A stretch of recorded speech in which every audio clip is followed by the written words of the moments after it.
Hi kids, the moment you've been waiting for is finally here.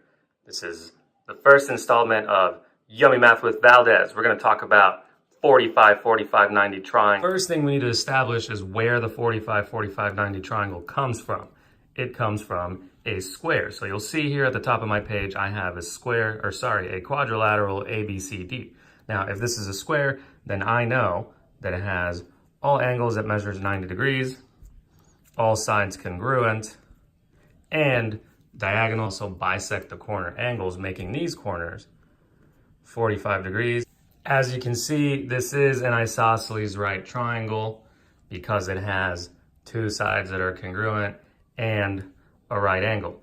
Every isosceles right triangle is going to be a 45, 45, 90 triangle because if a triangle has two sides that are congruent, then the angles opposite those sides are also congruent, sometimes known as the base angles theorem. We know it as the isosceles triangle theorem, okay? And there's only one way to make that happen, right? To get those two congruent base angles. If one of the angles is already 90, then the other two have to be 45 each. What we're gonna do now is, using Pythagorean theorem, we're gonna find the hypotenuse of each one of these triangles, knowing that the legs are congruent. So let's get started. For triangle ABC here, I should have probably made that a different letter. Let's call it W. That's beautiful. Okay, so the legs of this 45, 45, 90 triangle measure 1 unit each. So using Pythagorean theorem, we're gonna have 1 squared plus 1 squared equals W squared, the hypotenuse.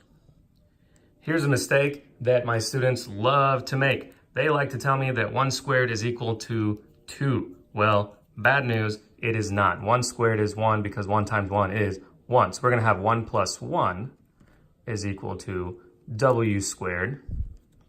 And we're just gonna simplify all the way through.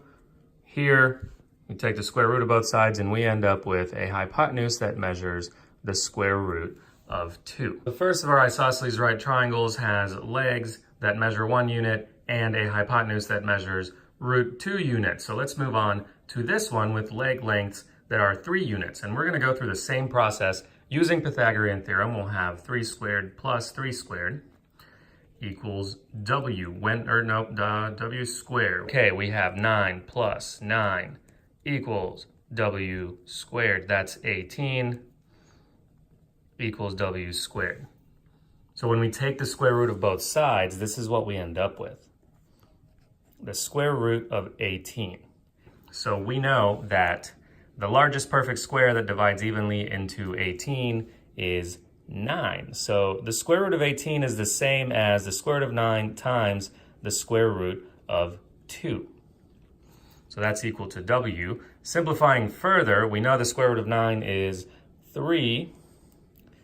We don't know the square root of 2, or some of us do. It's like 1 point something, but we don't want decimal approximations. We're just going to leave it. So 3 root 2 is the measure of this hypotenuse. Following the same process, we have 17 squared plus 17 squared equals W squared. We're going to continue simplifying this. Let me move that closer for y'all. That's going to be 289 plus 289, which is 578. We're going to take the square root of both sides, and we have that W is equal to the square root of 578. For this, the largest perfect square that divides evenly into 578 is right in front of you. 289 is a perfect square. It has a square root of 17, and 289 times 2 is 578. That's exactly what we did here. So the square root of 578 is the same as the square root of 289 times the square root of 2. The square root of 289 is 17. We're going to keep that. And the hypotenuse is 17 root 2. So you'll notice we do have a pattern here. The hypotenuse of a 45, 45, 90 triangle is equal to the length of the leg times the square root of 2, which means that we don't have to go through this process every single time. I could tell you that the legs here measure 10,000 units. you should be able to tell me automatically that the hypotenuse is equal to 10,000 times the square root of 2 units. If you don't believe me, we can test my claim by going through this process. So I'm going to do this one more time. We are going to have 10,000 squared plus, the k is for 1,000, right? It's not a variable. 10,000 squared equals w squared. 1,000 squared is equal to 100 million. We're going to have 100 million plus 100 million equals w squared. Let me move this over for you. That's going to be 200 million equals w squared. When we take the square root of both sides, we're going to simplify. The largest perfect square that divides evenly into 200 million is right here. It is 100 million. So we're going to have the square root of 100 million times the square root of 2 equals w. We know the square root of 100 million is 10,000. So the measure of our hypotenuse is going to be 10,000 root 2 units. So there you have it, 45, 45, 90 triangle. For today's recipe, you're gonna need one of these things. I don't know what it's called. Amá, ¿cómo se dice comal en inglés? She's not here. One of these, right? You can probably just use like a regular frying pan. You need 2 slices of bread. You can use whatever type of bread you like. Don't take forever choosing out your bread at the store though, because people think that's weird. I mean, it's weird. You need tub butter. You can use stick butter. Just make sure that you take it out of the fridge and let it just kind of sit, get to room temperature so that when you spread it on your bread slices, you don't poke holes in them. You need American cheese or any other type of cheese. And for today, I'm gonna use some cold cuts because I need the extra protein since I did get out of my seat a couple of times while I was teaching. So I need to replace some of the nutrients I lost with that workout today. You're gonna need a knife. You're gonna need the biggest spatula you could possibly find. And finally, I'm gonna let you guys in on a little family secret. You can do this if you want or not, but make sure you have like a saucepan with you that's big enough that it'll cover the sandwich. This is a trick my mom taught me. The first thing you want to do is generously butter one side of each of your slices of bread.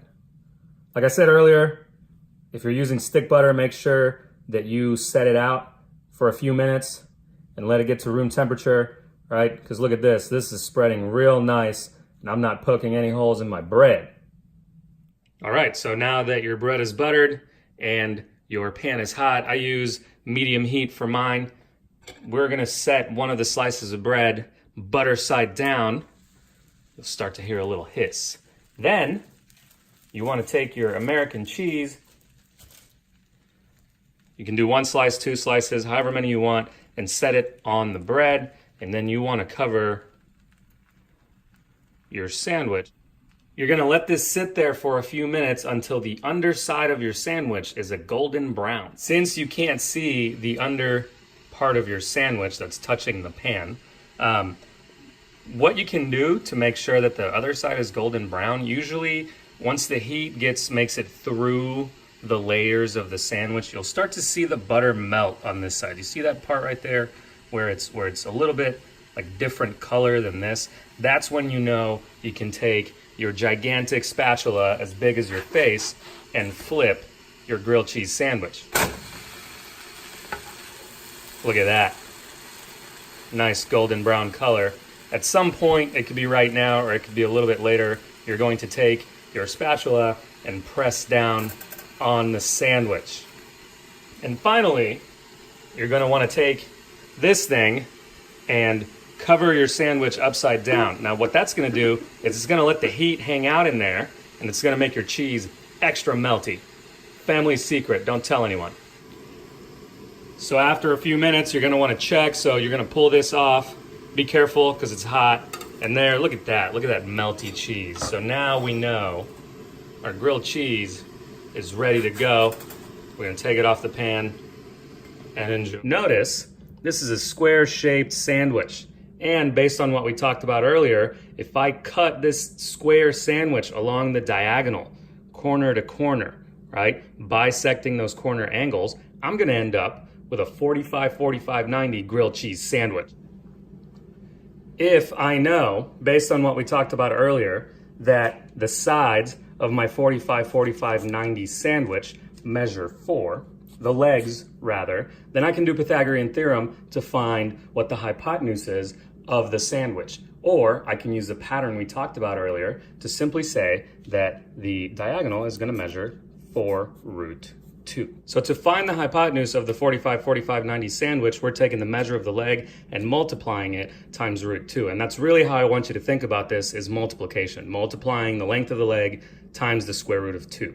And the reason I want you to do that is because what if we're not given the measure of the legs of our isosceles right sandwich? Well, we might be given then the hypotenuse. And let's say the hypotenuse measures 18 times the square root of 2. Well, we know that if we knew this, we would multiply it times root 2 to get the measure of the hypotenuse. So doing the inverse operation of that, we are going to take 18 root 2, our hypotenuse, and we're going to divide it by root 2.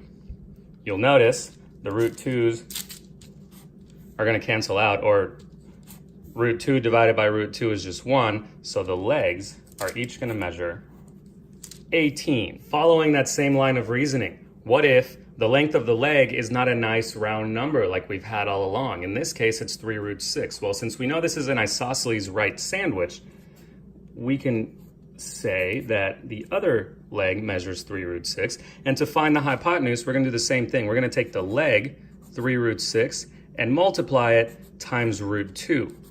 That's going to give us 3 root 12. Square root of 12 is something that is going to simplify. The largest perfect square that divides evenly into 12 is 4 times 3, not 2. Come on. Right? And simplifying further, we're going to have 3 times the square root of 4, which is 2. We're going to keep that because I don't know what that is, and it's not a perfect square. So the length of the hypotenuse is going to be 6 root 3. If you know the length of the hypotenuse, and that is a nice round number, in this case, let's make it 16, then we're just going to again divide by the square root of 2 to find the length of our legs. So there we have 16 over the square root of 2. We have to rationalize that, which means multiply top and bottom, or numerator and denominator, by the square root of 2. So we're going to have 16 root 2 over root 2 times root 2 is the square root of 4, and the square root of 4 is 2. So the length of our legs is each 4 times the square root of 2. No, it's 8 times the square root of 2. This is going to work for any number you can think of. Let's say we make this 12 root 6 for the hypotenuse.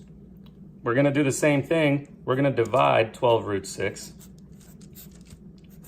by root 2. If you can divide this square root into this square root, then you always should. So 6 divided by 2 is 3, so we're going to get that this is 12 root 3, and that is the length of each of our legs. So there you have it. That's our first gourmet cooking lesson / geometry tutorial. If you like what you see, hit the like button and subscribe.